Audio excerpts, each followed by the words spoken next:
This show is a member of the Sorgatron Media Podcast Network. Find out more at sorgatronmedia.com. This show is brought to you by IndyWrestling.us. Check out IWC, RWA, and more. And listeners like you, support this show at patreon.com/Wrestling Mayhem Show. Hungry as fuck, but I ain't starving yet. Chain for the pain, cocktail dog set. Never said I was a gangster or thug, but I'm an animal. Feeding for the taste of the blood. Hey guys, it is the Indy Mayhem Show. I'm Mike Sorgat, Sorgatron on the Twitter here in the Sorgatron Media Studios in Pittsburgh, PA. And this is the show where we talk about people in and around independent professional wrestling. And sometimes we have panels. And it seemed right to bring back a panel. We brought back an exact panel that we had a little bit ago. But in the meantime, please go check out everything at WrestlingMayhemShow.com and a lot of people we do have on the show. And some of the feds that we talk about are over at indywrestling.us as well as more. I'm sorry, somebody is Vanna Whiting what my intro apparently over here. But go check that out. And of course, drop us a line, good times at WrestlingMayhemShow.com at 412-206-WMS0. To let us know if you have any suggestions on people to talk to, panels that you'd like to hear. We can put some other stuff together than intergender wrestling. I'm sure there's plenty of other topics out there. But what's that? Spider-Man. It's like Spider-Man in wrestling and how that'll get you booked at Ryse. But anyways, we have the return panel with us. First of all, Emily Fear is with us of the. Oh no! Now it blanked. Talking Honor. Talking Honor. Thank you. I'm like, no, that's too simple of a title. But that's exactly a Talking Honor podcast over at the PWTorch. Yep. Hi. Thank you for joining us again. Thanks for having me back. Also, I'm back once again sharing a microphone is Jinx. Hey, what's up? Oh, and Honey Badger. The conjoined twins. Yes. Back Well, again. Well, last time you shared a mic, it got a lot of gift play. So Yeah, which, like, we just have to do it for the internet. There you go. It's for you guys out there. And also head of talent relations over at Ryse Wrestling. That's Ryse with a Y. Yes. Is Marcus Mann. Yes, I'm wearing my hashtag new knees tonight. Morgan Rockefeller's t-shirt and Jack Pollock's hat. Both have had recent knee surgeries, so they're hashtag team new knees.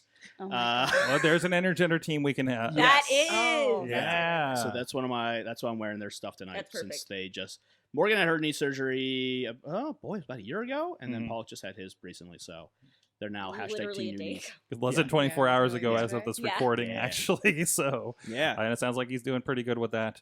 yeah. He was texting me today about Batman versus Superman, so he's doing all right. Oh, good. He's so That timely topic. back Yeah. to Isn't it? normal. Yeah, he's back to normal. He was watching the extended cut and was like, "This is so good." I was like, "All right, he's definitely on pain pills." Wow.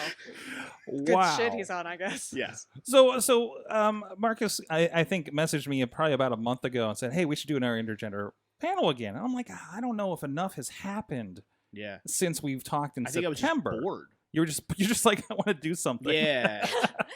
And Let's then- do it right now. Let's Yeah. do it. Like, why not? Like, we can get together. Like, what else are we doing?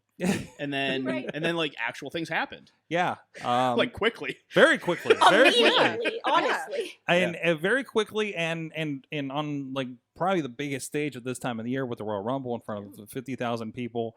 Of course, the big news, if you haven't heard, Nia Jax involved in the men's Royal Rumble, plus a whole lot of other stuff happened on the show. But that's the big one there, where she mixed it up with R-Truth, taking him out, and got in a match and did some stuff with I believe Mustafa Ali, Randy Orton, and Rey Mysterio.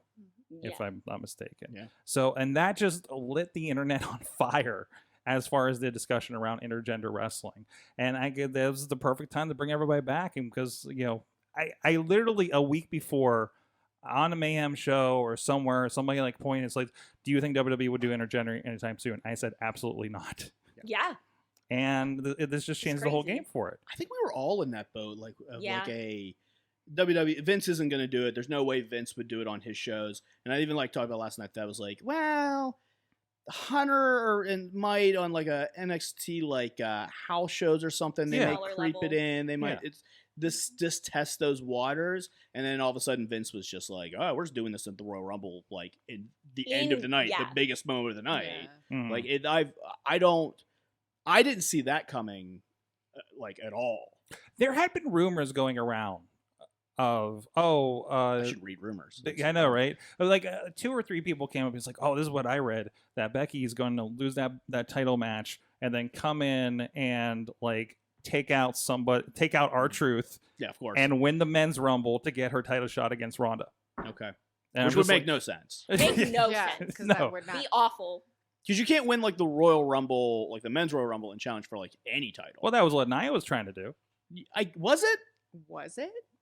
Or was Is- she just is it? kind of like, I'll go for the heavyweight title. Let me I fuck mean, up out of Brock any of the Lesnar real women quick. Well, on we're- the roster that could get away with holding a heavyweight title. True. Yeah, you're right. Like, I don't know if that was a point, but like if Seth Rollins can, like, I guess he could go like, all right, well, I won the Royal Rumble, I want to face the NXT UK champion. Like, that's not Yeah. not the purpose of the Royal Rumble, I don't Right. think. So like, you couldn't win like the men's Royal Rumble and then face like any champ. So I don't know, like, how would Becky win the men's Rumble and then face a woman? That doesn't really like. Either way, But here's the thing: it doesn't make any sense that you can just beat someone up and take their spot in the Royal Rumble. either. right. No. That doesn't make any sense. Wrestling makes no sense. in No, general. I don't like that. But Also- yeah, yeah, like my big complaint was like, you have so many surprises. Why'd she need to beat someone up? Mhm. I guess just to be 30. yeah. Did Just- this come about because R-Truth wasn't a good number 30 because the mixed match challenge got blown up so bad? Yes, Yeah. I think it's because he would just be so lackluster, Yeah. so lackluster. Because like, does anyone like? Because I followed a little bit of the mixed match challenge, like here or there, like because I don't. It's not good. All right, I don't Well, want I mean, well, like I didn't watch enough to know every if it's good or major not. team got mixed up for you know, Yeah, for like, everyone got hurt or like stuff happened Yeah. or like it was just a bad year for it. I think. yeah. Well, it wasn't even a year later. It was like 3 months later that they it did this, instantly later, like instantly after. and it was a whole new format that took like twice as long. Mm-hmm. It was like this round robin format. I didn't even stick with it to see how it went. Yeah. But more I heard about like the changing up the teams for one reason or another.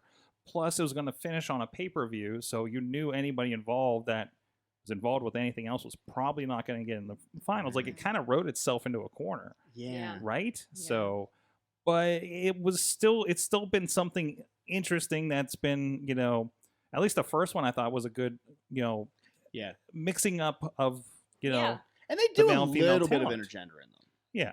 Like it's usually like They have moments. It just started a to- baby face woman will like drop kick a dude and that's like about it. Like, Yeah. like small little ones here. But that's the pop of the match anytime it happens. yeah, Mhm. that's Like true. it is. But Like, the biggest thing about what made the Nia Jax thing so big was that there were like Full contact. there was full contact, Mhm. like dudes hitting her back. Mhm. yeah. It wasn't just like honestly, if she just went in and there was no full contact, like it wasn't like a punch for punch, she took a move thing, I'd be pissed. Yeah. I'd be so mad because I'd be like, you literally just let it would just be exactly what they've always done. Mhm. And Burying Nia. that, but like just giving the concept of like, oh, this will get the pop, but we're not gonna act like a woman can actually hang here. Mhm. If I'm not mistaken, like wasn't like when Natalia was in it, or was it Beth? Beth. When Beth was in it, and did she get like eliminated by like making out with Khali or something? No, Yes. she eliminated So, like, Khali. am I wrong? Yeah, I Yeah. my memory by like making out Yeah. with him. blanked that out. Correct. Yeah, so from what I can tell, Nia Jax's performance at the Royal Rumble was basically mimic the same pattern that they've done with every woman that they've put in the men's Rumble. Well, Mhm. back then it was just Rumble because they only had the women's Rumble recently. So so like they come in, they eliminate one man through whatever means necessary, I suppose. And then they're quickly eliminated themselves. Yeah. But the difference with Nia is that she actually did receive a much more contact Oh, than yeah. than, Exactly. like the other Yeah. women, even like China when she was in it. Yeah. She took like multiple finishers. Mhm. Yeah. Mhm. Yeah. Yeah. Which I there's think that, she took Dolph's super kick, Yeah. RKO, and a 619. Yeah. There's that moment when her and like Randy Orton are like staring off, and like you get the vibe of the crowd is like they're just RKO her. Just I want you They to were do it. I so want you excited. to do it. Like I want you to RKO her right now. Like it's like that. Like you know that vibe you give to a crowd when like Steve Austin's out there and people are like, I just want to see a stunner. Like just Yeah. like Mhm. anyone. I just wanna a see him referee, flip 'em off and yeah, stun 'em. like anyone. And like you got that vibe. Like everyone in the crowd wanted Yeah. it really bad. And then they didn't do it, and everyone was like, "Oh, like they're not Mhm. gonna RKO her." And then it was like, bing bang. It was boom. Like awesome. it was like it was perfect. It was planned perfect because you're right. There was that moment where we were all sitting there like, they're really just gonna have it not like they're really just Yeah. gonna. I thought she was gonna set up the 619. She was gonna try and hit Ray, and Ray would low bridge her, and she'd go. Exactly. Yeah. I Mhm. thought it was gonna be something like that, Yeah. but Something wasted. exactly, they were just gonna like throw it away. But you're right. It went down and then brought you right back up. Yeah.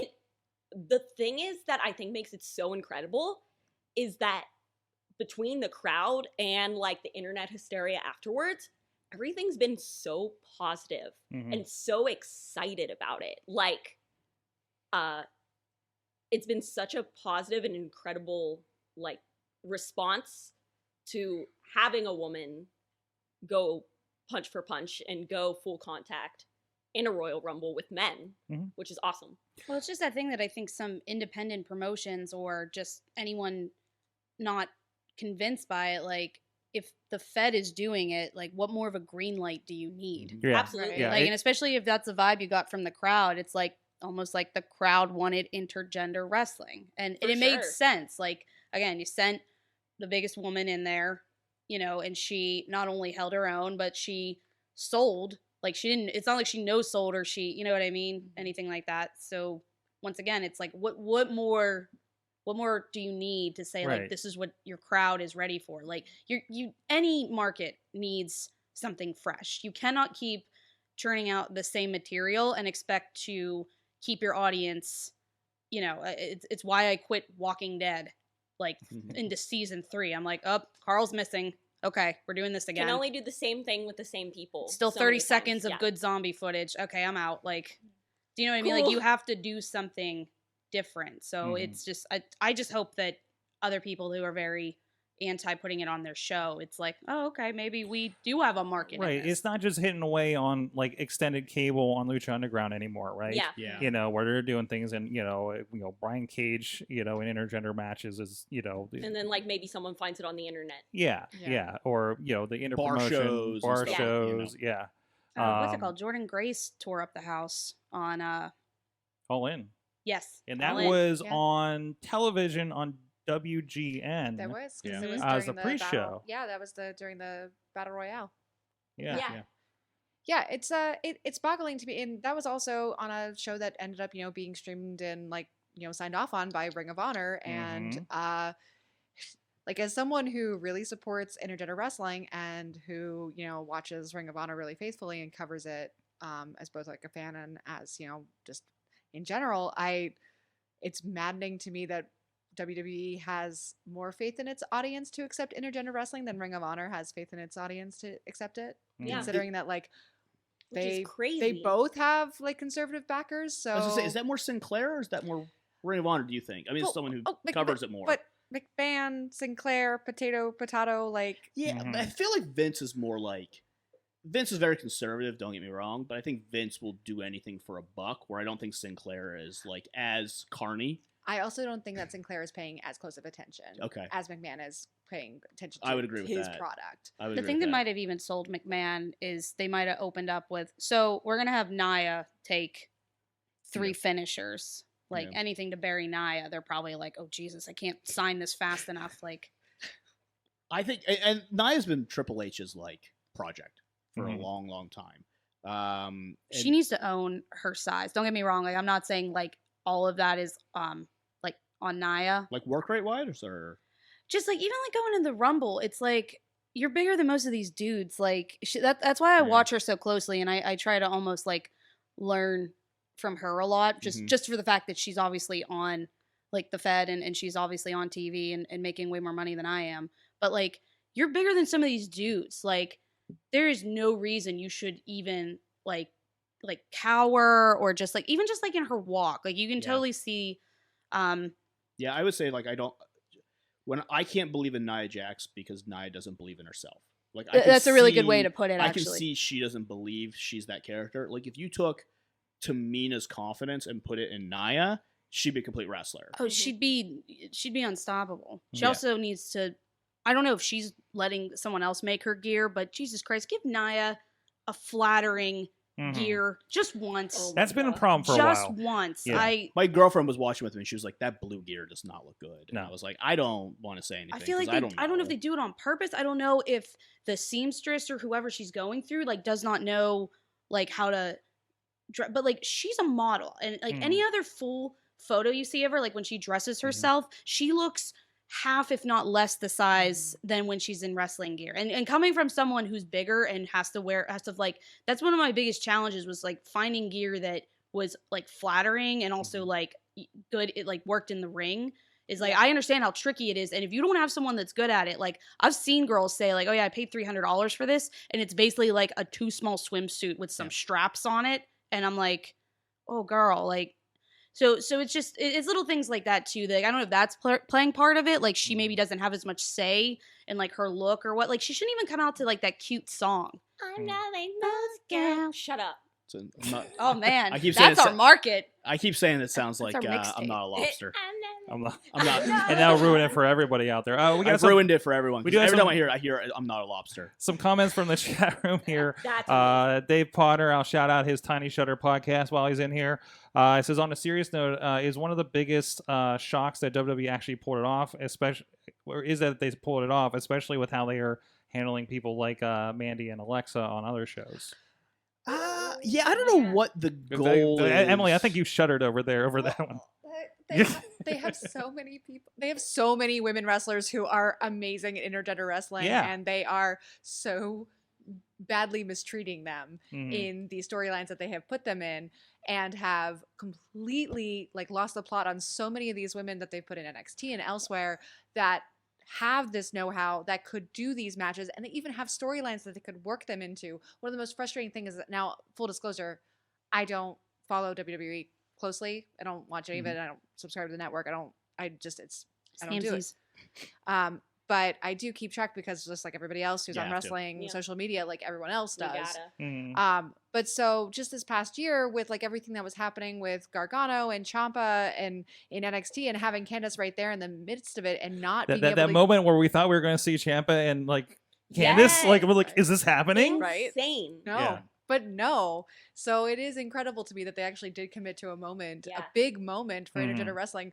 But it is a little frustrating that it was that moment. And it's like Yeah. 2 weeks after we felt like WWE thought they were in the Attitude Era with and again with Alexa and Mandy doing these like half naked like scenes in the back, Right? Yeah. right? For why? Yeah, and Like- I did like- I have joked like, and this sounds like it's such a terrible thing to say, but it's like, you know, sometimes you want to say like, congratulations, women, you now reach the quality of you're also going to get lost in completely stupid storylines that have no point, as a Literally. lot of dudes have Yeah. for like Yeah. so many years. True equality in WWE means everyone gets screwed. Yeah, Yeah, like right. everyone has no idea what to do with you was- whatsoever. yeah, Like I they was don't have thinking- any idea what to do with Alexa Bliss. They also have no idea what to do with Dean And Ambrose. unfortunately, Like- that kind of goes to like this. You know, they go to what they know, which is that which whole is kind of yeah, idea. and like, and I don't know who's in the writers' room anymore because they switch so often of like who's really writing this product, and like you also have to understand like it's such a different product where like NXT, these guys work it all out so ahead of time because they do these tapings over like, you know, a couple hours, like a month's taping over a Yeah. couple hours, yeah, where like you could work all week as a WWE writer for a fantastic Mandy Rose storyline, and then you get there and Vince goes like, I don't like it, come up with something else in the next 15 minutes. And it's like, just She the hotel wants room? Jimmy Uso. Like, what else do I got? I got nothing here. I got to come up with an idea in 15 minutes. We're on live in 2 hours. Like, we Mhm. got to figure this out. And so, like, I think that's also the problem is, like, the other wrestling, because of how they tape, there's an ability to really plan out your stories. And then with Raw and SmackDown, like I said, you come in and just, if Vince doesn't like your idea, like, scrapped, come to something else, but they have to be on the show. Figure it out now. I think that is also, like, a huge problem for women and men on the product. But specifically for Mandy Rose, they have no idea what they're doing with her. BC Steele's pointing out here, and I feel like this is something we discussed on the last one. A huge problem of mainstream wrestling is having a team of writers, male writing for women, and again, like there needs to be women writers for women's storylines, right? Yeah. Absolutely. Like, hey, there was a women's director for Wonder Woman, and look how well that worked. Yeah, Patty Jenkins is very like we're guilty of that. Even I'll admit it at Ryse that we don't have a woman on creative. Creative is like 99.9% of it is me and Shirley Doe. Like, and it's just the two of us pretty much doing everything. So like I have like we've tried really hard for, and I have 2 women that I book here, and they're gonna say nice things because I'm their boss. But like I try very, very hard when we write our storylines for women to at least get like at least some sort of input, or at least try to like what do you, like, especially because you and London just had a pretty good story. Yeah, like, absolutely. But we just booked it like we would have like any other story we tried on the show. I didn't. There was no point in me in London where I felt like it was any different because we were women. Yeah, you know, which I think is a thing on a lot of shows where it's like, here's the designated women's wrestling match. But that's the thing I loved about that storyline was that it didn't feel like there was any sort of like, for lack of a better term, any sort of like feminine quality to the storyline. It was just people that really didn't fucking like each other. Yeah. And What's it like having a singles women's match at Ryse, by the way? You've been don't yell at me. You just said that booking is 99.9%. Hey, wow, and there's 2 people, so you have a lot of pull. I do have a lot of pull. It's okay. I know you're scared. No, it's not scared. You just got to make some dates. Can I ask a question on that though? Yeah. What benefits would there be to like adding a female creative voice to the situation you have now? And I actually more addressing that towards Jinx and Badger. So, go ahead. Yeah. It's hard to say because I think it also depends on the woman. And I think it would be, I think, a whole different story to have a female booking in someone like WWE or like Ring of Honor. I think that Ring of Honor would really benefit from having a woman helping write with them. But I think that a more higher up company, it's a little different, where in indie wrestling, I just like, it's really hard for me to think of a woman that could make like a difference on a creative team. You know, I think, and if it was a company like Ryse or IWC, anything like that, it's like, it's a little bit harder to think of. I think it's tricky because there's no real, and hopefully no one gets mad, but there's no veteran talent that's consistently in Pittsburgh. Yeah. I think that's your trick is you have a lot of great veteran women who have done amazing things, but they're constantly just basically climbing the ladder to the next goal. And they don't just hopefully in, future years, we do have some people who just decide to stay home. And this is for anywhere. This could be Ohio. This could be in the South. This could be, California, Chicago, wherever. Hopefully promoters or companies are just smart enough to say, hey, I know you're not really doing the wrestling thing, but help us. Yeah. No one really retires from wrestling. Or if they actually do, it's like, okay, cool. Let's take all of your experience and all of your personal feelings and use it to our benefit. And this is something that, again, I don't think there's been a time, let's say the last 5-10 years, where there's been as many, viable women's talent out there to do this. Like that there is Ryse with an I and Shimmer that's helping with this. So maybe it's in another 5-10 years, some of that talent sticks around on the home base and does get to do that. There's a level of, especially locally, that there was so few women's talent breaking through. And that has so much to do with the training schools, so much to do with the booking of women in general in that era, that you really had to stick through a lot of nonsense to get anything. And then even if you did break through, there was 2 types of women, which are the manager sometimes would have a match type of woman. And one of my, Morgan's one of my good friends, that's why I'm wearing her shirt. She did a lot of intergender here or there, but also you manage the show and you don't have to do that. And she dealt with a lot of crap in her wrestling career to try and get to a level where she was considered serious. And then you had a lot of women we'll use out of Ohio PA, recently you look at like Britt Baker and Ray Lynn, who have broken out and have been very, very good women's wrestlers, but because there's like not as much national, like they get snatched. So like Ray Lynn is in Japan and she's wrestling in all over the place. Just debuted on WoW on WoW and Access. stuff. Yeah. So Ray Lynn's going to get picked out of this area, and Ray Yeah. Lynn's going to go on to something. Now, if Ray Lynn comes back to this area after all that's done, that's different. Like for our company, if I had a local Lufisto, she'd be on creative. Yeah. For sure. You know, like that's a woman who's been around and knows not just like there's a difference between knowing wrestling and knowing how to book wrestling and be creative, and Psychology. she really knows her stuff. Yeah. She's very, very good. So if I had someone around that way, and this isn't a disrespect, like the most of the female talent in Pittsburgh right now is very, very young. Yeah. They're probably within like 5 years or less around the area, and that it's just a different mentality as well of like, okay, like even like let's say, and I'm for example, like 2 women here, if they were both like, hey, we want to do something like this, you know, we're considered like interested in booking. There's a level of commitment of time as well to one promotion, and they're still young enough in their careers, and they still want to do enough stuff that the seminars where you're going out to Chicago or you're trying to make dates in Ohio or New York or those types of places don't give you the ability to really commit to, okay, this is the thing I'm doing. Because like from someone who was managing, which I wasn't taking a ton of dates, but then when I took over creative, like this is all I do now. Like I don't have time for anything else. Like I'm 100% committed to this at all times. So like it's harder when you're younger in your career to really devote to creative and devote to storytelling and something like that. You have to have, that's when you do have to have people do it for you, especially in independent wrestling, because it is so like, you have to go around so much. Yeah. So I think, like you were saying, if we had like a Lufisto in the area or something like that, but thinking about women's wrestling as a whole, I feel like in these years is where we'll really see the founding fathers of women's wrestling. That we'll be able to look at and be like, this is who we go to for advice. You're talking about locally or on the indie scene? I think locally. All around, but also Yeah. locally. Yeah. You're saying everybody's going to find their kind of founding people.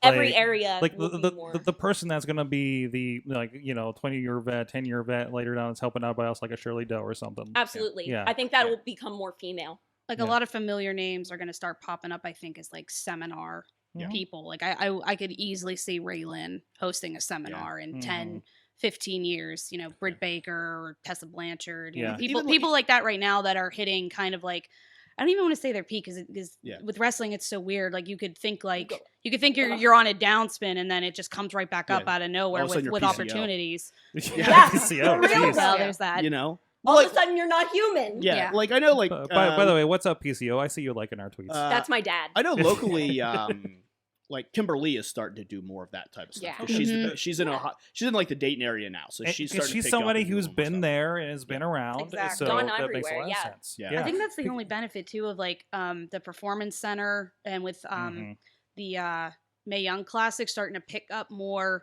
local talent is if they're smart, they're taking notes from beginning to end of like, okay, here's what they want. Here's what they're looking for. Like one thing that kind of shocked me is Lady Frost obviously had a Performance Center tryout. And it was just such a crazy day at the show. I didn't even have time to like sit down with her. But I was like, I know you're sick of probably hearing this, but I kind of want to know like what was the tryout like? Like what did they say? What did they hear? And she's like, you're actually one of the first people to ask me that. And this was like weeks after she got back. And I was just kind of like shocked because I don't know if I knew somebody who like I tend to not want to ask because I don't want to. I don't know. I just don't want to be like, oh, give me all the secrets. So you know what I mean or whatever. Like I want to earn it too. But to me, it's just like if you had somebody like when I did my first Rise with an Eye seminar, I like was first of all I was the only person taking notes. So I felt like a nerd, but I had pages and pages of notes. And I remember like the first Rise with a Y practice that I came to, I was like, this is what they taught us and everything. Like all I wanted to do was be like, even for the guys, like take it. And like just asking opinions too, like, okay, this is what they taught us. Like, what do you guys think? Yeah. Like, what's your opinion? Do you know what I mean? So it was really shocking that like when I just heard that from her, like, wow, like nobody's like sat down and be like, how did your journey get from A to B, and then like what was it like on C on your way home? Yeah, Do you know what I mean? and she's like kind of a weird situation because she is still young in her career. Oh, super to young. get that Yeah. opportunity. Good for right? her. I mean, Do you know she's what I this, mean? this is the one that has had. If people don't remember, we've had her on the show talking about the experience. She basically her debut in ring match was against Asuka on Monday Night Raw in Cleveland, nearly a year ago. Yeah, Still not fully trained. No, not fully trained at the time. And had her, I think, debut match like 2 months later at Ryse, maybe. Yeah, Something like So- that. something like that. Yeah, and she's been massively improved since then. But still Yeah, it taking advantage of that opportunity. Yeah, and it's weird. That's like wrestling is not a meritocracy in any sort of way. What's that word mean? It's not based on how good you are. Not at all. You do so like wrestling is a casting call, Mhm. and it's the right look at the right time for the right thing, and that's not to diminish people's success in any sort of way, but there is the thing I always talk about, and this we're off topic a little bit, but this does play into like especially for women where it's so tough to break in right now. If you can give me a reason why big time Bill Collier never got the call from WWE, but James Ellsworth did, Yeah. please explain that to me. Oh my god. Wrestling is not a meritocracy. Yeah. It's casting call. It's the right person. It's the right fit at the right It's time. why does Eva Marie Mhm. had as much as she did, but Kimberly got seemingly. Well, there's reasons for that, and I won't get into it on air. Of course. But And even just like when they were doing the yeah. latest season of Tough Enough, and Yeah. I remember like someone came back and they were like, "Oh yeah, they're not looking for Yeah. wrestlers. They want like bodybuilders or they Mhm. want like TV people." And I'm like, "What? Yeah. That doesn't make any sense." Like Yeah. you're basically saying I can take anybody and turn them into a professional wrestler. And like Yeah. no offense, but I do not find that. That's been true. the playbook for But that's years. been- For But that I know, good or I bad. know. Like I Yeah. get that. I'm not, that fact is not lost on me. But you Yeah. would think like, okay, your market is so good. Like, why are you wasting time with Mhm. someone who's like not into connecting with the fans or like Mhm. just I don't know. I don't think the same passion's going to be behind there. Like, yeah, there's a nice paycheck, and some people do run on that. Mhm. but it's But like, yeah, at the same time, it's like I just don't think you're going to have the same quality. Yeah. no, and they don't as much because like the ones they do hit on are like Big E, and you Mhm. go like, how did they hit on Big E? But they did, So it's He's a tough. bodybuilder, right? Yeah. Yeah. Yeah. Like, But pretty- again, there's other components, and this will kind of circle it back. It's like Biggie also is obviously very charismatic. Like Mhm. he's also very entertaining. So Mhm. that's the other thing of like I get that you do need those pieces, but at the same time, I feel like you can teach that more so than I don't know. To me, Well- it's like you kind of need somebody. It's no different than like how people get burned when it's like you've been with a company since And- ground like stage one, and then you see someone get hired off the street with like half the resume or whatever you want to call Here's it. a So weird- I guess it's the same thing. Here's But a weird question for women's wrestlers, and I don't know the answer. Is how many of the women that did the famous Diva search that was just all models Mhm. actually followed through with it long term? Whoa. You look at like one of them, like, and I'll give an example, is Marie Kanellis, Uh-huh. who Yeah. was a Diva search contestant, Mhm. and Oh, that's then right. she got in some hot water at WWE, Mhm. and then went on her way to Ring of Honor. And Maria was at every Ring of Honor camp, Mhm. every single one. She She showed actually up. wanted to. Yeah. She wanted. it. We also just recently had in here Rosa Mendez, Mhm. and she was attending the Ring of Honor camps and trying to get back in because she was somebody that did the Diva search. She was a glamour model, and you can listen to that on the Indie Mayhem show feed here from a few weeks ago. She was a glamour model in Las Vegas, got the call to do Diva search, did it, and then bugged them to like, well, no, I want to do this. No, seriously, what do I do next? Bugging John Laurinaitis, and she says to the point where she dropped me. I was like, listen, I'll go down to Louisville and live out of my car, and that's when she got the response. And because you think of her as the Diva search, model that they taught to wrestle probably on the road, right? Is the perception, but they're in Louisville doing the shows, setting up the rings, and doing all the stuff before they get in there. But then she was a manager and never got to do it. Yeah. Until now wanting to do it. Get back into it. Yeah, now. I don't know how much, because like, were the Bellas a Diva Search? I don't know if anyone remembers. No, they were trained. Were they? Well, they were trained because they debuted one, Yeah. and I know. so I don't know how many women came out of that, but I mean, it was a shotgun approach to talent. oh yeah. But I think if you get Maria Kanellis out of it, it's not that's crazy. Well, Trish Stratus was a model first, right? Yeah, And she's it a was, fitness again, model. it's kind of like the hey, we'll bring in the athletes, like we'll bring in the models, and Yeah. we'll kind of work on them. See what happens. Yeah, Yeah. it feels like. See what sticks. But it's such a weird time for them to be doing that right now because like I just saw like a couple weeks back that they put out like an announcement that they were going to do another one of those like which pseudo like is diva weird. S searches that wasn't called a diva search obviously. now. But Mhm.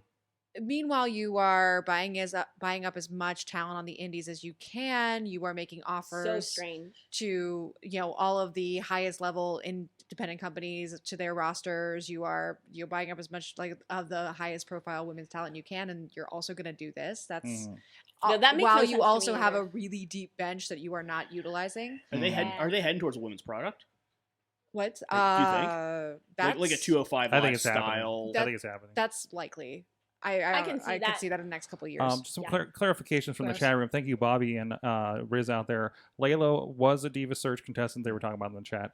The Bellas were definitely Diva Search contestants. Also Maurice, because Maurice was Maurice actually was. Oh, yeah. Rosa talks about coming up with Maurice because Yeah. Maurice went to train at the same time I think she Michelle was. McCool was. I love Maurice. Mhm. Oh, Michelle yeah. McCool, I think, was. Mhm. Michelle McCool was. Yeah, I mean, Yeah. there's a few like, and there's Christy Hemme obviously is one of the famous ones, and then like I don't know, I don't know much about Christy's career like post WWE because I know she did Impact for a while, but I don't think she wrestled, did she? She just did interviews down there. Mostly announcing. Yeah, Oh yeah. Yeah. Oh, but there's a few gems out of that of women that were, hey, you're a model, that fell in love with the business and Yeah. like Mhm. did something out of it.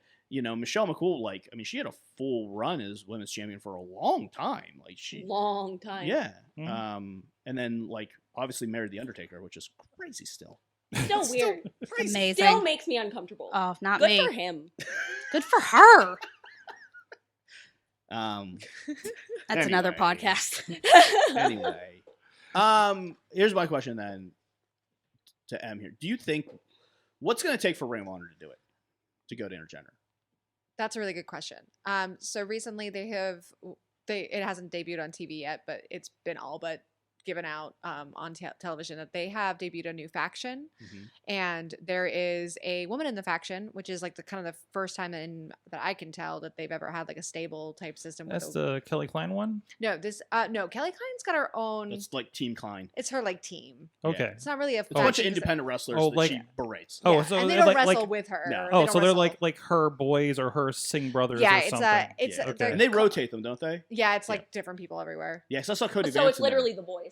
Yeah. Yeah, it's they call it Camp Klein, which I understand as an MMA term, but Yeah. to me, if you're gonna call something a camp, you better be being trailed by like a bunch of malevolent 12-year-old girls. Yeah. It does feel very Salute Your Shorts. Oh my god, it'd be so great, so much better. Nothing against Kelly Klein. I really like she what should she's have a been Girl doing. Scout Yeah. cookie flavor. I thought she was going to be the Yes. one that would do it first. And right now, like literally like in the last day or two, there's been a fun exchange between her and Dalton Castle about Okay. like a hair versus hair match, but Yeah. like they'll never do it. They won't do it, at least not right now.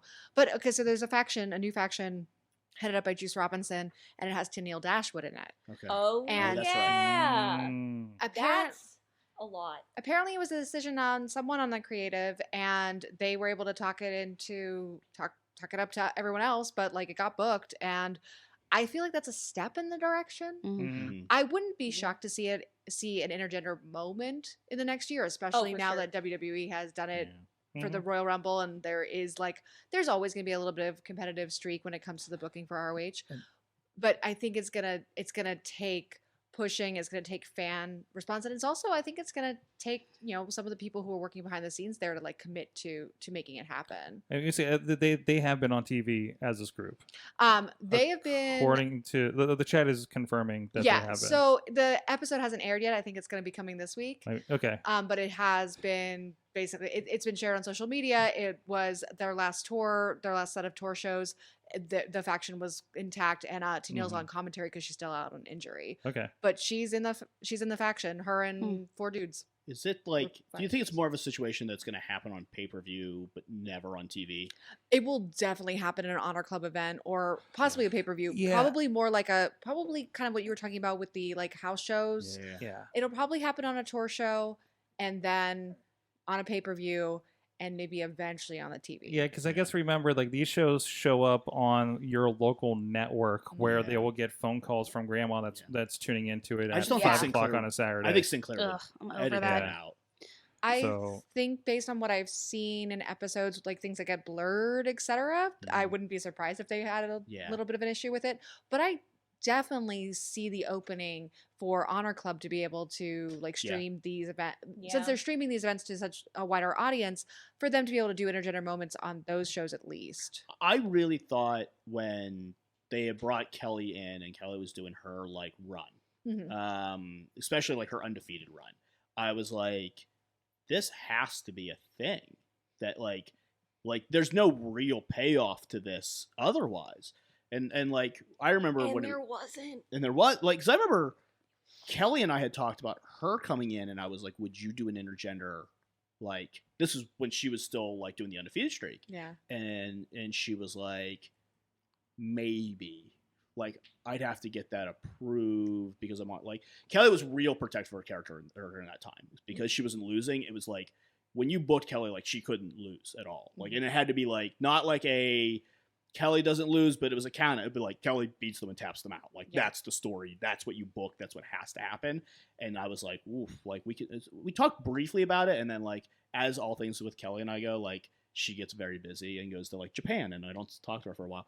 But I thought she was going to be the one that would break it. Like when they brought her in, it was like, oh no, this girl's bad and she's going to kill everyone. Yeah. And then they didn't really do it. And she is one of a couple women who are on their Women of Honor roster who can hold their own in an intergender match. I have every reason to believe that. And so it's a question of like who in their male roster is like, you know, would be willing to do that. And I think that they have the God. talent. I think they have a lot of men that would be like, fuck yeah, let's do this. Yeah. My question and my thought process in that is like, now we've seen intergender moments. Yeah. Right. And we're thinking like, okay, there will be intergender moments.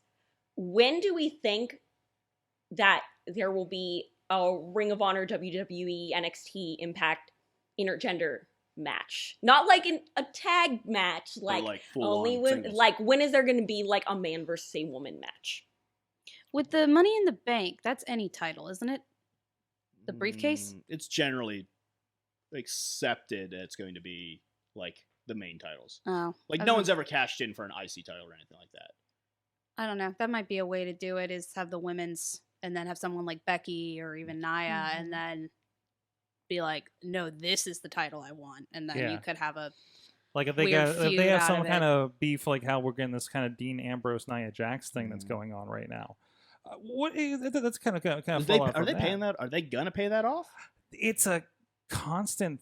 The last 2 weeks they've done like moments with it, so maybe that's him on the way out after Mania. Yeah, I was gonna say, I feel like that makes sense if they're gonna like think about doing it with anyone and they're just like they're not completely sure of it. They just want to see if it sticks. They're like, well, we might as well do it with Dean Ambrose because he's going anyway. so stupid. Like if he's there, then he's there. Like always at the safe option. Do you know what I mean? It's like, oh, we can push aside the phone calls that we're gonna get because it's like, 'Cause oh he's well, we gone. just released him.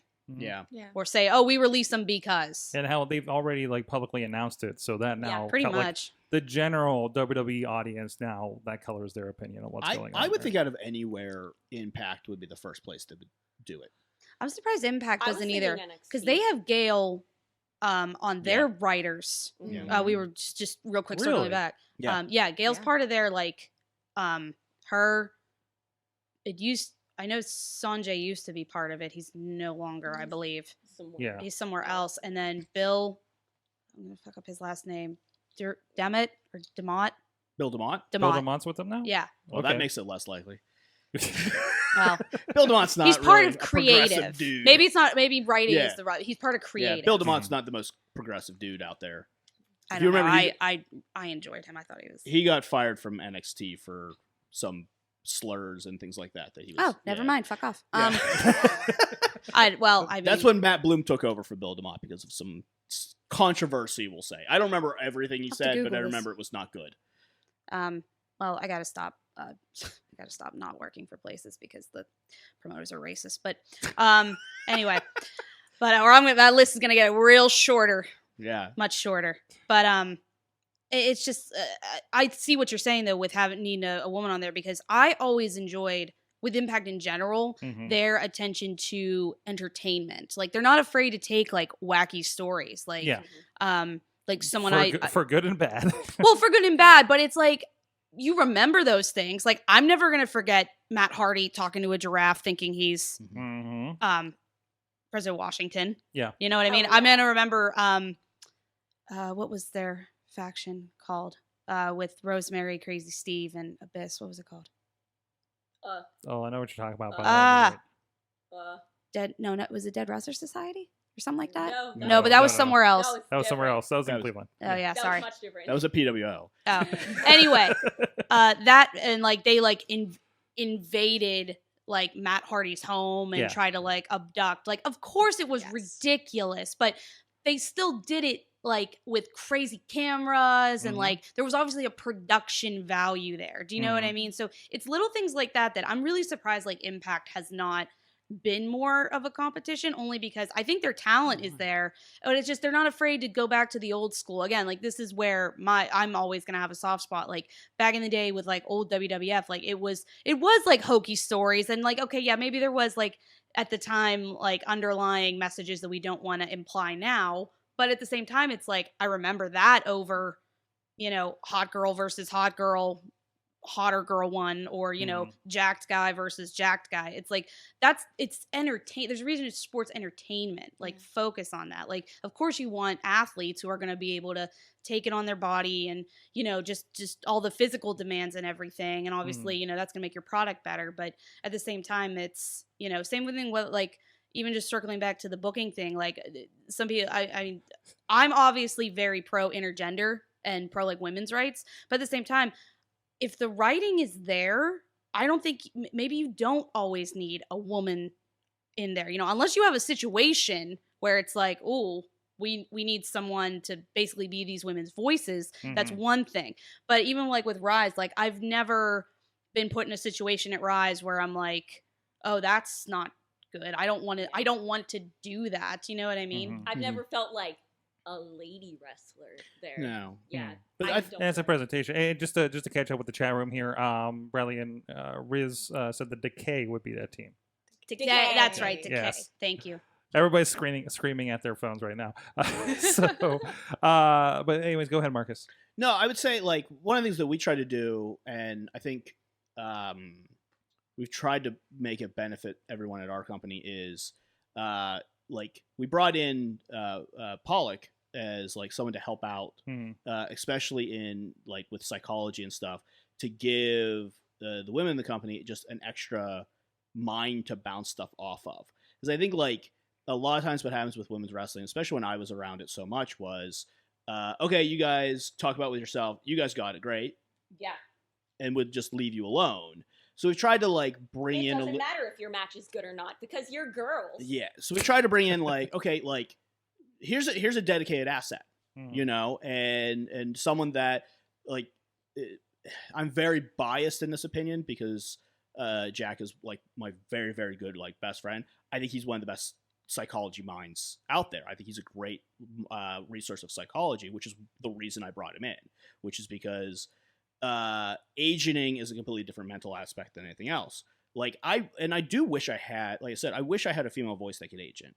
And I think we're going to build that. And that's a longer term type of thing where, you know, the women, and I was thinking about this earlier, the women that should be agenting now didn't have the benefit of people that believed in them enough to teach them the psychology and agenting. I can't remember who it was, and if it's someone, and I don't want to name names, but Morgan was doing like a spot with a training one time, and she had pitched doing a hair beal, and someone goes, "I don't know what a hair beal is." It was another woman, and she's like, "How do you not know what a hair beal is?" And I go, "Morgan, because it's not 1999.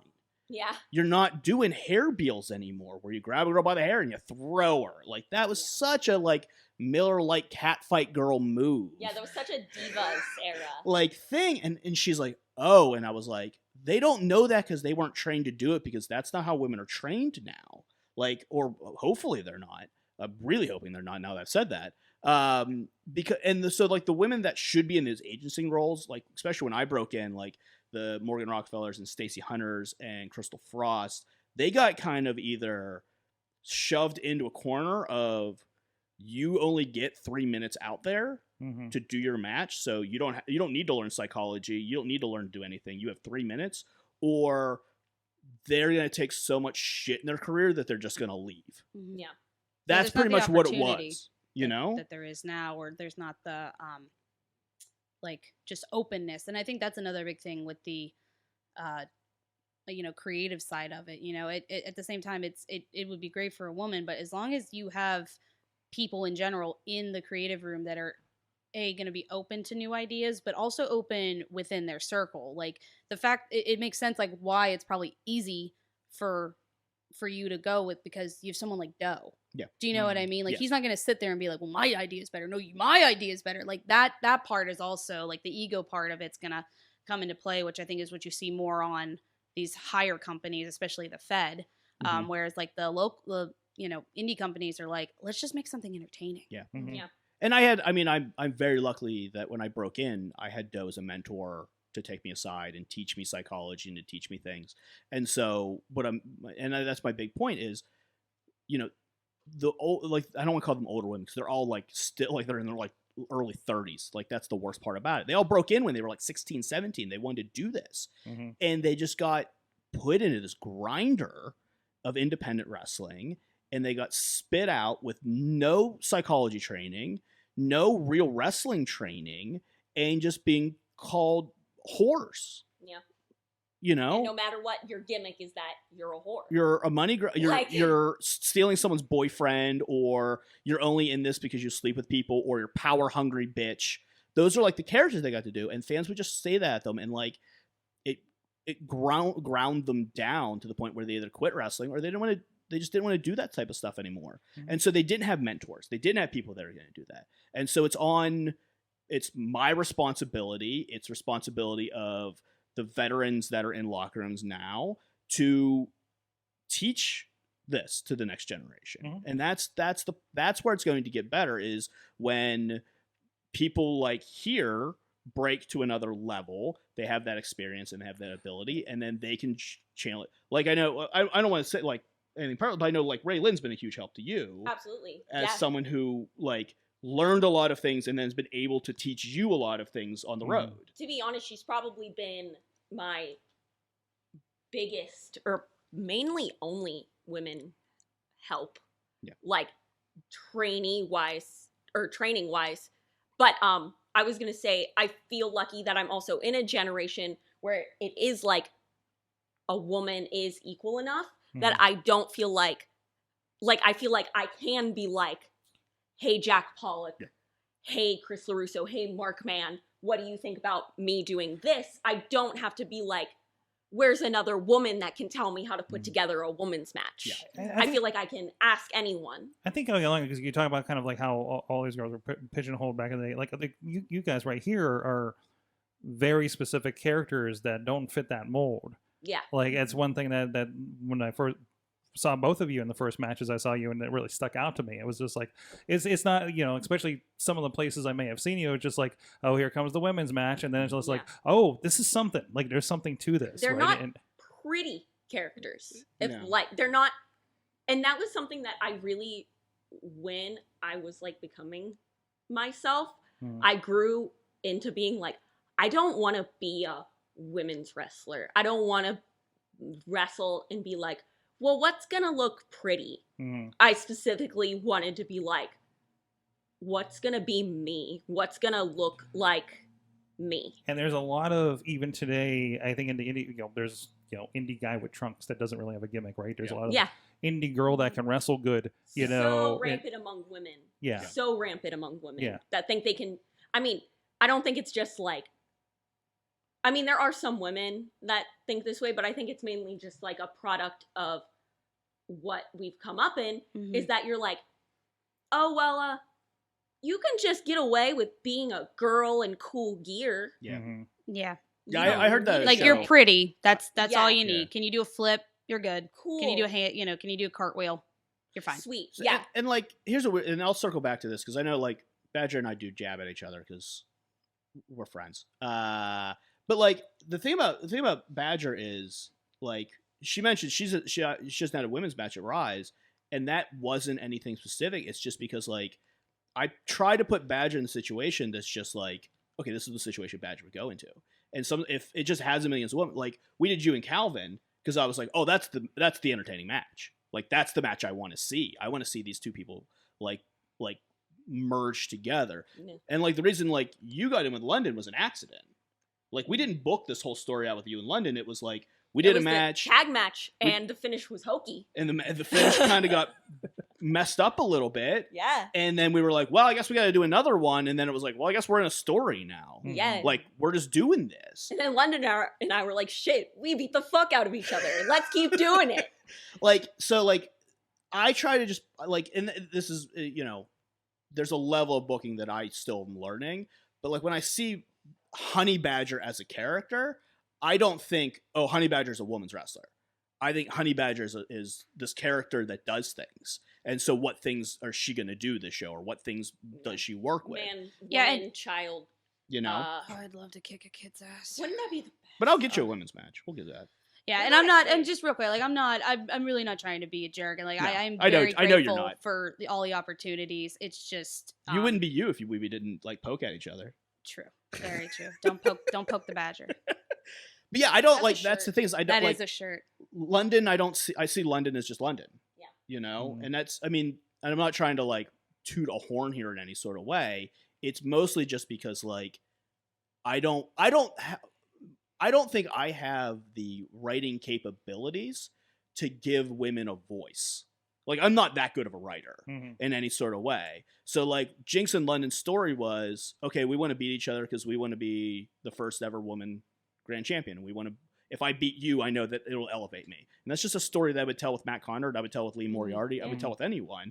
It's the same story. It just happened to be that we got thrown in a situation that it worked.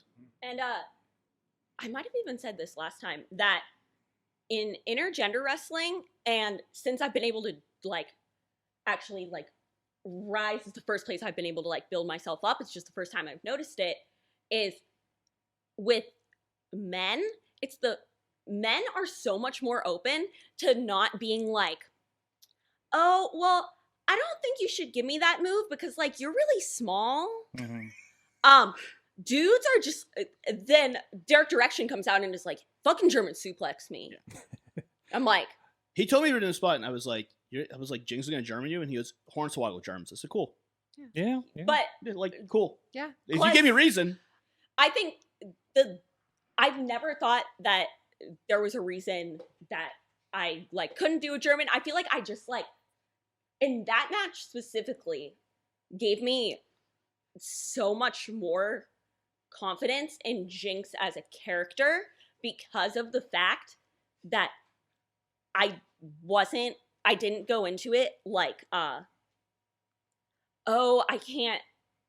we weren't talking about it where I was like, oh shit, I can't do this because I'm too small. Oh shit, I can't do this because like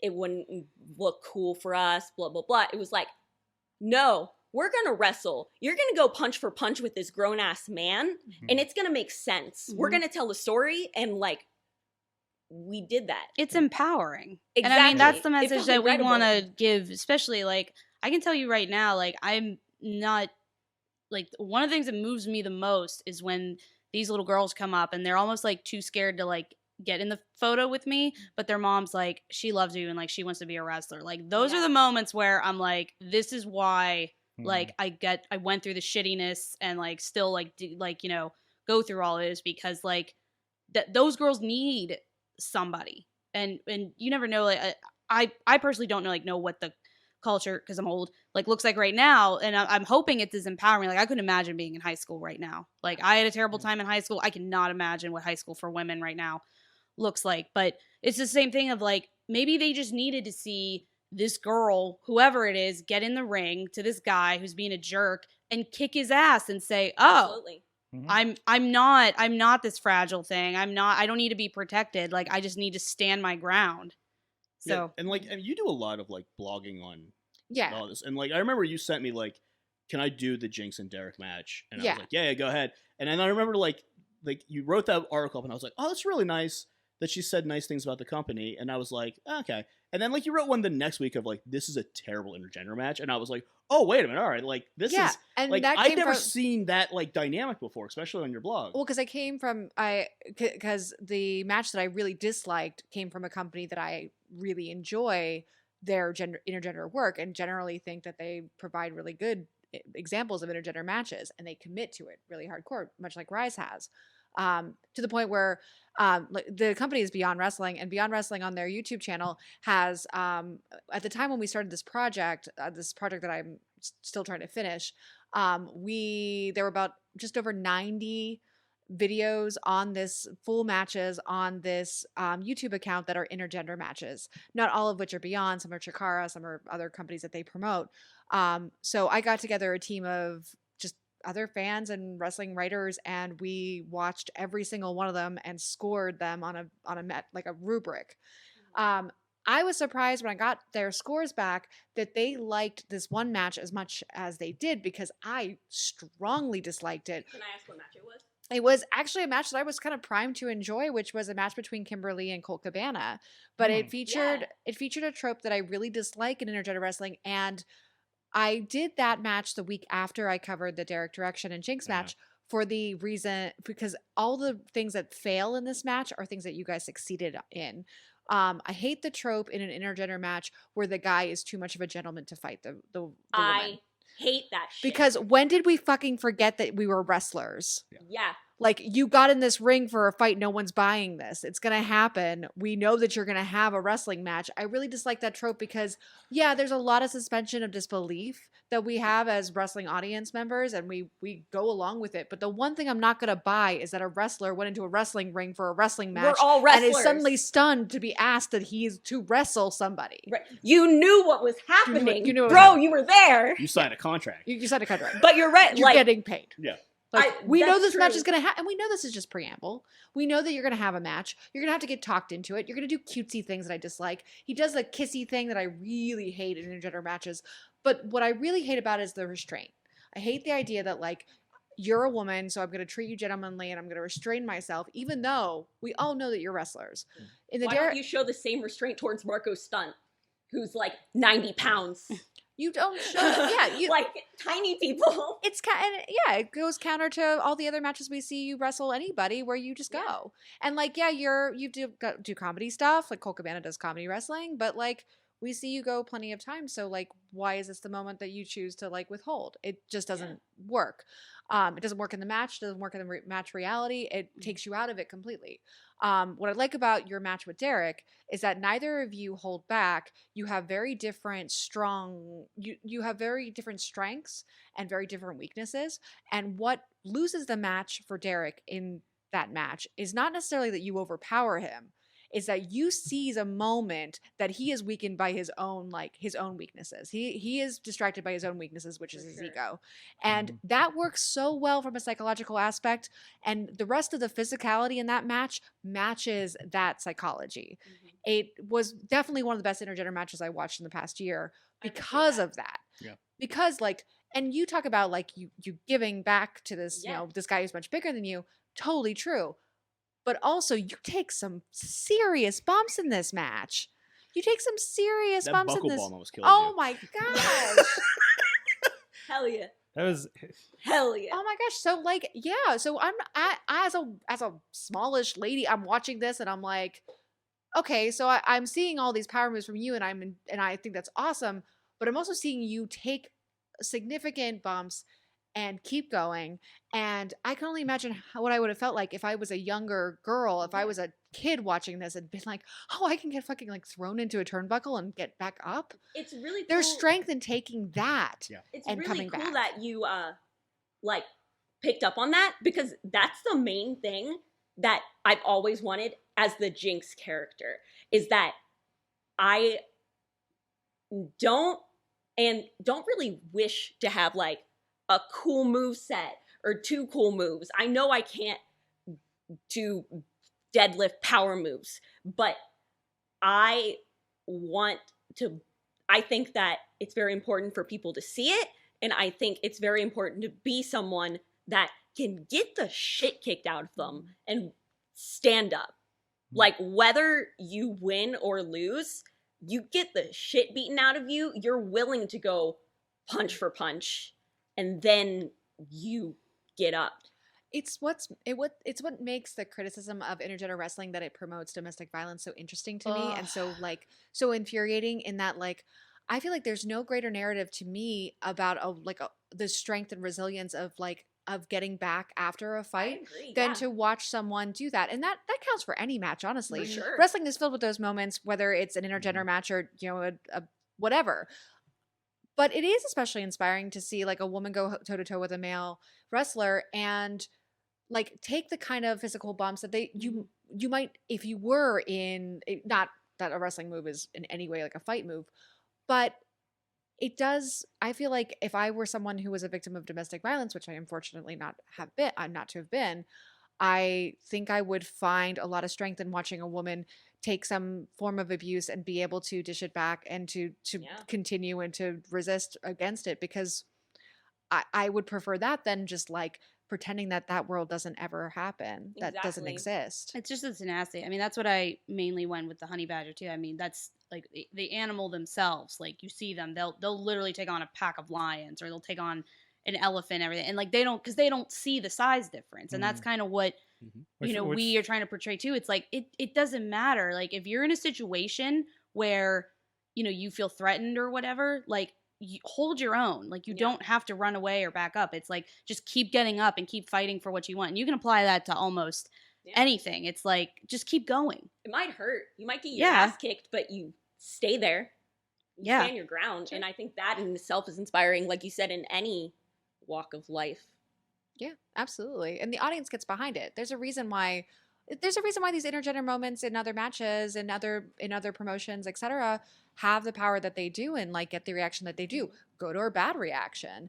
They are strong moments that like just that promote a very specific, very like loud message, and those who seize on that message in a positive way really seize on it. Absolutely. Yeah, and I remember like last time we had a really good conversation as well about like, for me, booking Badger and Jinx and Intergender is easy because they have characters that don't back down, and they're smaller people. So when they pop off against a larger person, like the crowd's gonna buy into that. The crowd's gonna love it. The issues then become like certain characters, like London is a good example, as a heel woman, where it becomes harder. Like we talked last time, and I was like, well, so what's the solution? How do we book heel women where people like want to see a woman get punched in the face and have her beat up Teapot? And how do they get over that type of thing? And what is so wholesome. What has happened and what I've noticed is that the longer we've done intergender and the longer we've had heel women and face women in tag matches and 6-ways and stuff like that, the crowd has significantly just cared less about their gender. Sure. Absolutely. It's just slowly but surely they just don't care anymore. And there's no awkwardness to it. So like, amazing. Next show we haven't announced it yet, but we're going to do London and Lee, and that's an intergender match of a woman versus a guy. Very face, and it's that's a tougher situation, but I honestly think that the crowd is just going to be like, okay, let's see this. Let's see two athletes like go at it. London has built herself up. Lee has built herself up. Yeah. Okay, what are we going to do? And that's the ultimate goal. It also speaks to the power of the booking that you've had and the storylines you guys have run with and the characters that you guys have developed. That like you could pit London versus Lee, and you know your audience already has is hugely behind Lee. Yeah. They adore him, so they may London might have a fair share of fans in the audience as well, ardent supporters, but not to the level that Lee does. So this is that's a smart idea to pit someone who does have two people who have defined followings and defined gimmicks to see how that works out. And I think you're going to see that. You're right. I don't think they're going to care. I think they're going to keep rooting for Lee. And it's just going to build her up too more when you see that because London is a very talented athlete. Yeah. And I think when you see her go against Lee's where you can really compare their skill level, I think it's going to really end up, even though, people there don't really like London because of her stance in the company or whatever, but, character wise, but it's going to really build her up. It's like, holy shit, she went toe to toe with Lee Moriarty and held her own, whichever way it goes. She held her own, which I know she will. She's fantastic. She is. She was, and I don't give her enough credit at Ryse, and she deserves a lot more because London was the tip of the spear for intergender for all of the women there. Because London was the first woman that was booked at Ryse. She was one of Brand's students, and he, when I first was part of the company, I was like, I really want to do intergender. I really want to do it. And there was a little bit of probably not. And then I left for a little bit of time, and Brandon was booking himself, and he had this, London had graduated, and he wanted to do something with her, and he turned around, and it was like, they don't have any women. Who's she wrestle? And it's like, who she wrestles all the time. She trained with people you train with. She trained with the same people. Just let her go work them. And so she started doing the story with Cristiano Negro, the masked cousin of Christian Noir. And I remember right as I was coming back in, they were doing a loser leaves town match between the two of them. And I go, do you want to keep the story going? And Brandon goes, I'm not going to lie to you. This has been the story that's getting the best reactions of everything we're doing. Anything we're doing on the card, biggest pops, most social media involvement, everything was the story between. They did a contract signing between the two of them and all this type of stuff, and it was getting the most stuff. And Brandon was like, I'm 100% in. This is what we have to do. This is going to be the company now. London really broke that mold for our company and deserves a lot of credit for it. And it's been a nice differentiator for the area as well for you guys too. Yes. Yeah. The other one I do want to give, I will give Badger a lot of credit because Badger and Keith were the first intergender tag team we did, and that was also there was some hesitation on doing an intergender tag, and I was like, nah. I think I told her when I put them together, I was like, there is no way people aren't going to love you two together. It's impossible. Impossible for you two not to absolutely be perfect. beloved. It makes total sense. And also intergender tag match, that's the perfect way to introduce intergender work. Absolutely. That's the you see them towing that line with the mixed match challenge in WWE, but with an intergender tag match, you can allow your audience to suspend their disbelief even more so. And you get a lot of great moments between four wrestlers. You can exchange, there's so many different dynamics. So it's actually the perfect way to introduce. Well, and then I just put them against the main event. Yeah. Hey, it was the smallest two people have against the main event, and it's a great match. It's amazing. It's fantastic. Once again, we didn't look at it as a chick and a dude, two smaller people looking at two big dudes. It was like, all right, well, what's our offense? Yeah. That's all you do. Exactly. There's a moment when you guys have Duke on the ropes that the whole crowd goes like, oh, main event's going to lose. And they were I think they only been undefeated for 16 months or something. We had just started mentioning the undefeated streak. Yeah. And there was this moment of Keith hit that head kick, and there was oh, wait a minute, this is going to happen. I think it was was a head kick stunner or something? Or you stunnered I stunnered him and I head kick, and then I got a lot of feedback from fans that when because I can't remember, but I think it was after that I also put him in that triangle. Yeah. And people were like, oh man, is this going to be the one? Because it was that's how do you take down somebody who's, what is he, almost, 6'6", 6'7"? Yeah. You put them to sleep. Yeah. Do you know what I mean? And but again, it's no different than in any other match. If I was facing Jessica Havoc, or if I was facing a chick that was bigger, it's okay, I can't outpower you no matter the fact that I think I'm 7'2", and Anyone can choke You know what I anyone mean? else out. Exactly. It's like, I'm going to knock you out. I'm Right. going to get the hell out of Dodge. Like, So- that's how this match is going to work. So Ring of Honor doesn't have weight classes. They don't do like the junior weight, heavyweight distinction. Oh, I didn't know that. And something that like the reason I think intergender should, one of the many reasons I think intergender work should happen in ROH is that they already have really much smaller guys going up against much Yeah. bigger guys all the time. You have Jonathan Gresham versus anyone. Jonathan Gresham took down Shane Taylor with a choke, like with like an Yeah. octopus hold. Exactly. Fun fact: Jonathan Gresham is shorter than me. Mhm. So I am 5 foot even. because they don't have weight class distinctions, they have the perfect in to be able to work a woman against like anyone that they want to Yeah. because they've Yeah, they're not putting the already restraints on established them that for this is a reality where that doesn't matter. Mhm. Your strengths overcome your weaknesses. And if your weakness is that you're much smaller than a guy, your strength might be that you have expert timing and know exactly when to jump on that guy's back sure. and choke the freaking life out of him. Like how you were saying that a big thing is just being able to fight back and getting back up again, and that's a big thing in intergender wrestling. That's also like a huge thing in just like Wrestling. any wrestling when Right. you see just like when there is no weight class or when it's like there's like a Marco Stunt or Jonathan Gresham size guy taking on like a Keith Lee or Shane Taylor size guy. How many And times have we there's seen so many moments like that? like So Rey easy. Mysterio versus... Didn't he face the Absolutely. Big Show a couple times? Mhm. Like, Yeah. like that's Khali? believable, but you're saying like I couldn't, like I can't fight, Gannon or no, not Gannon. Duke?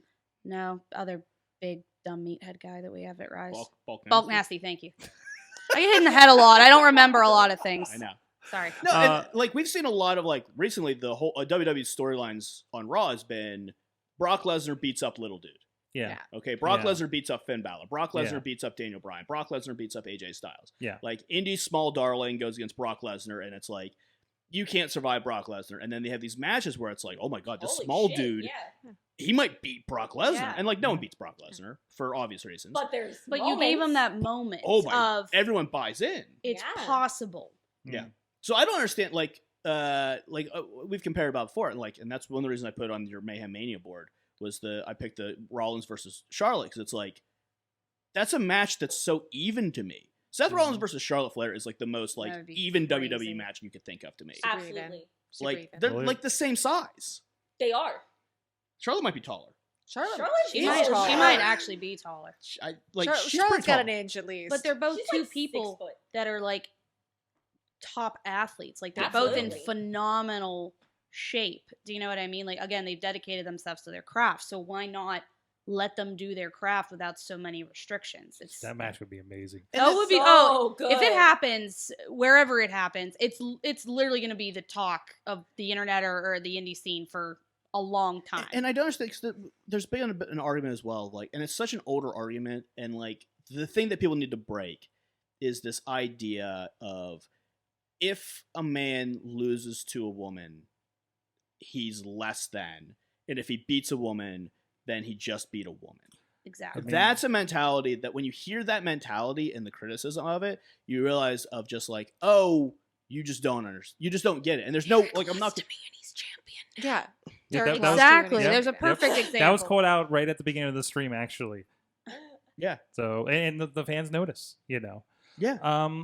So we've been going at this for well over an hour, and I did put out there if anybody has any questions out there to Oh, close no. this with some discussion. The Riz. Wait. First of all, Bobby asked, "Do we have to close the show?" Riz thinks that he's pretty sure that Marcus slept over from last might night have. here. We were here pretty late. I was So, here very late. Yes, last yes.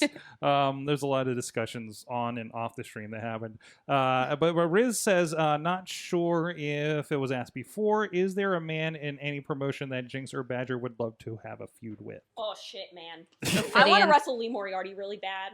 I want to wrestle. Everyone does. Yes, I want to wrestle Christian War really bad, Okay. and I also want to tag with Christian War. It would be a mess because we're both just psychopaths. But as far as things that aren't like as feasible to me in life, let me think. I feel like that's one of those things where it's always like, constantly, but then the second that someone asks you, you're like, "What's a wrestler?" Yeah. My Local- dream match is yeah. Tajiri. That'd be a good one for you. Tajiri's my favorite wrestler of all time. I think he can do no wrong. I tried to book Tajiri, but he's very expensive. That's fair. You have to fly him from Japan. I'm just gonna let you know that. Oh, there's that. No, like locally for you, and I'll throw his name out there. Though I think that you would have a really good intergender match with, is Atticus Cogar. Yes, I was in a tag with him. Yeah. In Ohio, I was very sick, and it was a very small show. We did not touch each other, except he elbowed me in the mouth. So yeah, there's comeuppance there, and I would love to wrestle Atticus. I think you guys stylistically would work well together. I think we would stylistically work very well together. I'm just trying to think more locally now, because I think if I think on like a wider angle, I'm just gonna like go wild. What about you, Badger? I wanna wrestle- I definitely want to run with Ophidian. Hell yeah! Oh. Yeah. I think it turning into a tag would be hysterical. You did have a moment backstage at IWC. We did. I don't know, that Badger instinct kicked in. It was attack the Cobra, but for the crowd that's uneducated, Badgers 70% of their diet is venomous snakes. That's amazing. But There was an early internet meme about badgers and snakes. Okay. So there was, Yes. and then I almost The year was 2007. did exterminating work for you in the summer. right? Remember that? Right. Badger exterminating service. Oh, there's another shirt. That's a good shirt. Yeah. Snake exterminating. There's also a Honey Badger emoticon. I know. Finally, there's finally an emoji. Everything's turning up Badger. I will say that every time I play Red Dead Redemption, I feel bad when I hunt badgers. Yeah, you should. I feel bad. By the way, I always think of you whenever I shoot a badger. I'm like, oh. I wish people would stop sending me taxidermied badgers. Wait. I get so many messages from fans of like, I know it's like, oh, I thought of you, which is great, but it's like, I'm gonna start going to funerals and being like, hey, thought of you. Like, I'm still like, Here's please. your taxidermy grandma. Yeah, like, I'm like, oh my God, I don't want to see these dead badgers. Like, if you send me real badgers, I'll be like, cool. Like, my coworker is going to South Africa for a couple months, and I was like, if you go to this one badger sanctuary, I need at least like 1,000 photos that I can Photoshop myself into. Like, but it's the same. But I'm just like, stop sending me like stuffed taxidermied. I don't even like them in museums. I thought when you said that, you meant that they were actually sending them to you, like in a Yeah, box. I thought that you had like a P.O. box that was getting taxidermy. like, oh my God, That's why my my house face is was like- overrun Like, with taxidermy get a call badgers. for Oh, the- I didn't understand why there was this reaction. Now, You're getting Yeah. dead badgers in the mail. Yeah. do not send me taxidermy animals. Do you know how much that would cost to ship? Yeah. That's a lot of commitment. That's a lot of commitment. That's some super fans. There right is there is a local like couple that does taxidermy though, and they were like, you should come see our badger, and I'm like, no thanks. No. Yeah. Like, I don't trust you. Oh, You cut open and stuff animals. It's okay. yeah. Don't go alone. Wow. Yeah, don't send me things. BC Steele asked a question for the two of you. Of course. How do you respond to the 10-year-old girl that asks how they can do what you do and be like you? Also, Marcus, I hate you and I hate your stupid hat. I hate Ben. I'll always hate Ben. There'll be no time where I don't hate Ben. Continue. I would say that, I mean, I wouldn't tell a 10-year-old girl, think of it in a metaphorical sense, sweetie. But, Right. do, in the fact that it's more of a, look at that inner power and do just keep getting up and fighting for yourself and fighting for what you think you need to fight for. And, yeah, don't physically fight Derek Direction, but do it in your soul. At least until you're older. Yeah, when you get older, beat the shit out of whoever you want, but not when you're 10. Especially Derek Direction. Especially Derek. Especially Derek Yeah, Direction. as you do. As you do. Badger? I mean, my thing is always just like, don't let anybody tell you can't do something. Mhm. That was just always my like, don't let them tell you that. Like, whatever you want to do, just go do it. So what? And if you fail, then it's like, at least you A, got it out of your system, or B, it helps you onto the path of what you're meant to do. But I don't know. I love fighting dudes. I'm never gonna not. I do too. I'm never not going to be that chick at the bar that's like, oh, let's go. This I love fireball fighting says that I can everyone. kick your ass.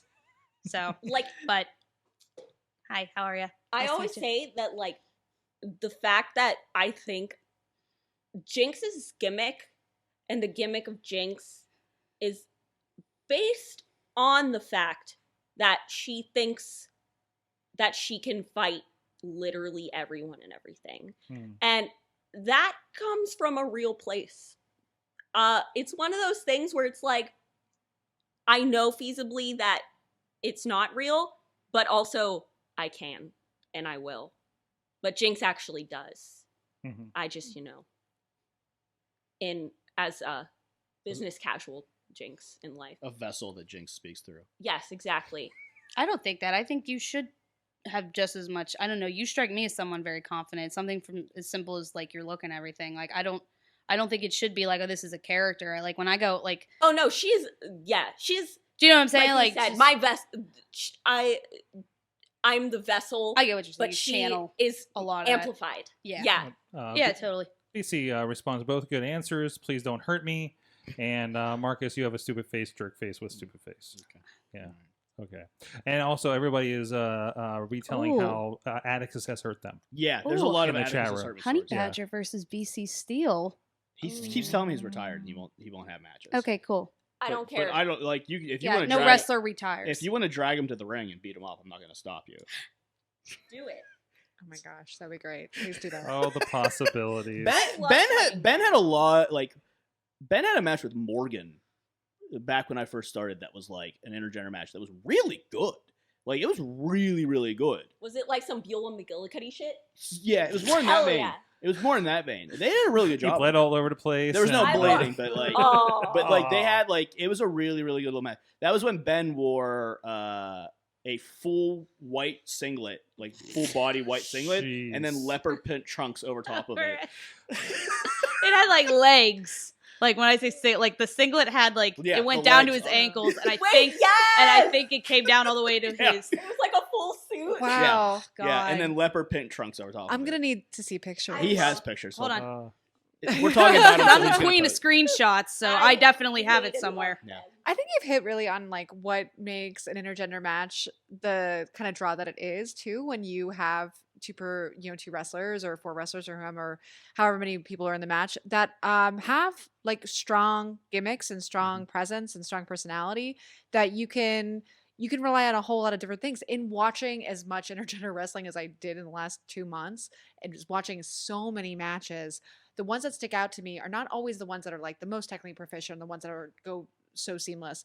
A lot of times they are the ones where the wrestlers, where gender is not as much of a question, like it's not really made much of, and it's more about two people with very strong presences, very strong personalities in whatever way you define it, going and having a match that tells a story that both, tells a story in ring and possibly reflects on a story that is happening outside of ring too.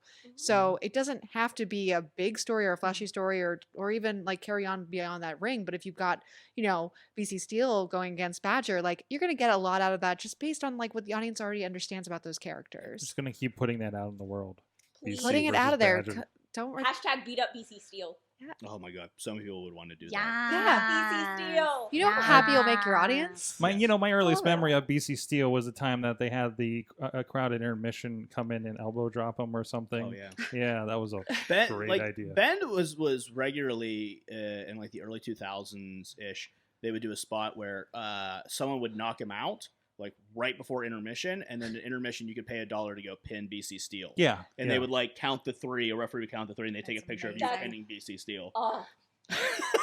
We're missing out on So much profit. So you just sent the audience away pretty unhappy or this Yes. past weekend. I'm just saying that this might be a way of getting them back on your side. Yeah, screwing up everybody's Is it- brackets. Yeah.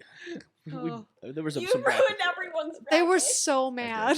Oh really? People were so It's not upset. even that. I think it was just there were some that it was so like when you just even set the match up, it was so obvious, and it was like y'all didn't like see that, like y'all didn't know that Grindhouse was gonna pull some shady ass stuff, and My favorite was that no one thought that Golden Sheik was gonna win, and I'm like, They were a tag team. They're a tag team. They were the only actual all right. one. We need to break this down for anybody listening who does Yeah, not yeah. follow Ryse with a Y. There's a tag team tournament.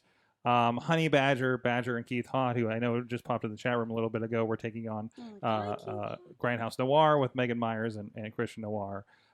Which it fell into, because originally we were going to have 2 different intergender tag matches, and then things fell apart, and they got mixed into one, which was like, I think that was my big regret out of the show, was we had 2 intergender matches scheduled for it. So it was like, it was supposed to be you guys versus Beastman and Shirley Doe. That would have been. I want to. And that got rain messed check up. on that one. That one, trust me, that's coming. And then that got, like, some things happened there, and then it got mixed in with you, Christian and Meg, and it was like the easier dynamic to do, because like just the way things were doing made sense out of that. And that's my base for guys. We came in with 2, and then we only walked out with 1, and I was like, okay, that sucks. And the other one was Golden Sheik, who is a team. Yes. Against Military Intelligence, which were a first-time team. team of Lewis the Nerd But and they are Drake now. Braddock, but they You're are right. now. There's a lot of possibility there. Right. They are now. I Right. really They're want doing them back. Pit Fight. I did They just see got Oh, that. are They're doing they? Pit Fight as a team. Yep. They just got announced they're going Oh. to do it as a team. So like Military Intelligence is a real team that's really Jeez. happening. Guys, we've been going a while, and I feel like we could go for another hour and a half. But so Honey Badger versus Beastman would have been amazing. Didn't that happen in You guys have had That happened in an alternate universe. That was- an alternate that was universe? on Earth Yes. 2. That was on Earth Earth 2. 2. Earth 2 Wrestling. Yes, So we will fight each other for the first time. that's right. Well, let's go down the line. Emily, where can people find what you're doing within these articles we've been talking about? Well, you can find me on Twitter at ForkedPGH, FORKED. PGH. I am a co-host of Talking Honor on the Pro Wrestling Torch. It comes out every Wednesday, so there is an episode out today. And I will sometime update the sadly very quickly defunct blog that I started about intergender wrestling, which is called Boy Girl Party. And you can find, in addition to my coverage of the Derek Direction and Jinx match, and the other match that I mentioned that I didn't like so much, there's also some talk about Jazz's big debut, or one of her big debut matches for ECW, and a couple other features there. So read it, comment, cajole me to restart it, because I very quickly fell off. But at some point I'll be releasing the scores and the results of our big intergender our intergender review, because we watched like 90 plus matches of several hours of intergender matches between me and like 10 other people. So we have ranked them and scored them, and I will get that information out there at some point. I can't believe they're not mad at me. Doing the work so you don't have to. Do you have a name for your rubric yet? Do I have a name for what? The rubric. It's just a rubric that I put together. It's like an intergender wrestling rubric. So like here, like one of my favorite things in like statistic analysis for like baseball and basketball is when they come up with a rubric, they'll come up with like a way to name it. Oh, okay. And so like there's one for basketball that it's like an acronym, but it spells out like Carmelo, like for Carmelo Anthony. Oh, cool. So like if you could find a way to make an acronym, I would suggest calling it like the China rubric or something like Oh that. my gosh. Like the way make an acronym for it to do something like that. That's fantastic. And actually, I think we did. Oh. And there goes the Hold on, chair. there goes the chair. Oh, we were doing so It good. lasted the whole time. There were, I think, were 5, including overall match score. Okay. So Welcome to my world, by the way. China would probably work. Yeah. That would be my vote for that one. Marcus Mann, of course. Marcus Mann BHS. Yes, that's still a Twitter On handle. Twitter. That is a stable that's dead, but I still promote because I still have some T-shirts for sale. I put a lot of money into that T-shirts. Actually, I don't know if we have. I think Edric has all the T-shirts now. We should put those up on Teespring and buy our old Black Hand Society merchandise, which is the coolest T-shirt you don't have. So at Marksman BHS on Twitter, Marksman on Facebook. Please, if you friend request me, I will definitely immediately unfollow you. And then I don't want to new stuff in my newsfeed. I like my newsfeed the way it is. And then at the Markman6 on Instagram, and then all the Ryse stuff. Ryse with a Y _wrestling. Hashtag not your friend, Marcus Mann. I got one friend and he's got one knee. And that's enough for him. Ladies, where can people find you online? My Instagram account is bloody_adorable, and then my Twitter is bloodyxadorable. If that's incorrect, try it vice versa, because it's one or the other. If you type bloody and adorable, If you type in the words up. bloody and adorable and then Jinx somewhere, it'll come up. Hashtag thick dimples. Jinx. Yeah. If you type in thick dimples, I come up on Twitter. With 2 C's. 2 C's. Yeah, thick with 2 C's. And Badger, and I know you got a special event. I'm sure we'll talk about a little bit more on Mayhem Show next week. But, yeah, I'll be here next week talking about, especially after an email I got today. There's some crazy. I'm gonna be very busy this year. Oh man. But we'll get more into that. But I am Regina Honey Badger on Instagram, and then hold on, I gotta look again. Regina H Badger on Twitter. Or if you I'm not gonna be doing Facebook much longer, but for right now, if you type in my government issued name, Regina Badger, I should come up. Good for you. Good for you. There you go. I would love to get off Facebook. It's garbage. I would love to get off. It's just a garbage pile. I can't. I'm stuck with social media, but I would love to get off. Oh yeah, I was just having this conversation. If it wasn't for wrestling, I think Yeah. I would be one Yeah. of the few people that's like, I don't know what social media is because I'm just so disgusted with it. And of course, if you want to be booked on Ryse Wrestling, please send Spider-Man pictures Yes. to Marcus Mann. Spider-Man Correct. picture. It's by pinned tweet, so Or send him a picture of Danny DeVito as a penguin, or your favorite song from Weezer's The Red Album. oh, Jinx. We will fight about Weezer forever. Wow. Thank you, everybody. And of course, a lot of the matches we talked about here are featured over on indywrestling.us and indywrestling.network. You can... It's amazing how that works. Look how fast that was. But go check all this out and a lot more happening with that. And if you have any thoughts on this, please comment on the video or the tweeters and everything along with this. I have a feeling we'll have more than a few comments on this. Thank you, everybody. Please subscribe to Indie Mayhem Show on your favorite podcast place. And until next time, please support Indie Wrestling.